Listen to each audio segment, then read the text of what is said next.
நாகர்கோயில் கிளை சிறையில விசாரணை கைதியா கைது செய்யப்பட்ட மாற்றுத்திறனாளி சபரிவர்மனுடைய இறப்பு கொலை அப்படின்னு உறுதியாயிருக்கு.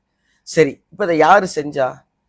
போன வாரம் வெள்ளிக்கிழமை கைது செய்யப்பட்ட சபரிவர்மன் திங்கட்கிழமை காலையில எத்தனை மணி? நைட்டு 2 மணில இருந்து தாக்குதலுக்கு உள்ளாக்கப்பட்டிருக்கிறாரு. 5 மணிக்கு மருத்துவமனை கூட்டு போயிருக்கிறாங்க. 6 மணிக்கு அவர் இறந்து போயிட்டாருன்னு குடும்பத்துக்கு தகவல் வருது.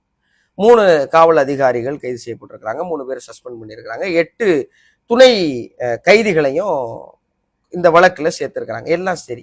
இப்போ மக்களுடைய கேள்வி என்ன தெரியுமா? திங்கள், செவ்வாய், புதன், இன்னைக்கு வியாழக்கிழமை ஆயிடுச்சு. சிறைக்குள்ள என்ன நடந்துச்சுங்கிற உண்மை வெளிவரதுக்கு 3 நாள் போதாதா? இந்த போஸ்ட்மார்ட்டம் ரிப்போர்ட் பார்க்கும்போது நெஞ்சு வலிக்குது.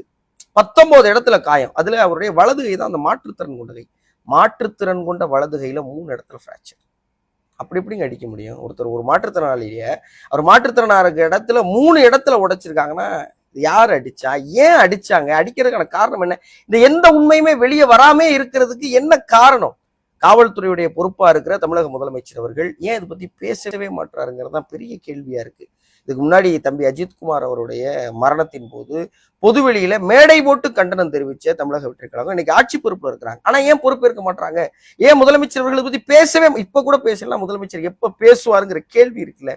இதுக்கு பொறுப்பேற்கணும். என்ன நடந்துச்சுங்கிற உண்மையை தயவு செஞ்சு சொல்லணும். ஏன்னா ஆசாரிப்பள்ளம் மருத்துவமனையில இருக்கிற அவருடைய உடலை வாங்க மாட்டோம்னு குடும்பத்தினர் 3 நாளா இவ்வளவு பெரிய தர்ணால இறங்கணும் போதும் உண்மையை வெளியே விடுறதுக்கு, உண்மையை வெளியே சொல்றதுக்கு என்ன நடந்துச்சுன்னு அரசாங்கம் பேசி பொறுப்பேற்கிறதுக்கு ஏன் இவ்வளவு காலதாமதம்? தயவு செஞ்சு எல்லாத்துக்கும் உடனடி தீர்வு வேணுங்கிறத மக்கள் சார்பில் இருந்து ரொம்ப கோபத்தோடையும் ரொம்ப வேதனையோடையும் கேட்டுக்கிறோம்.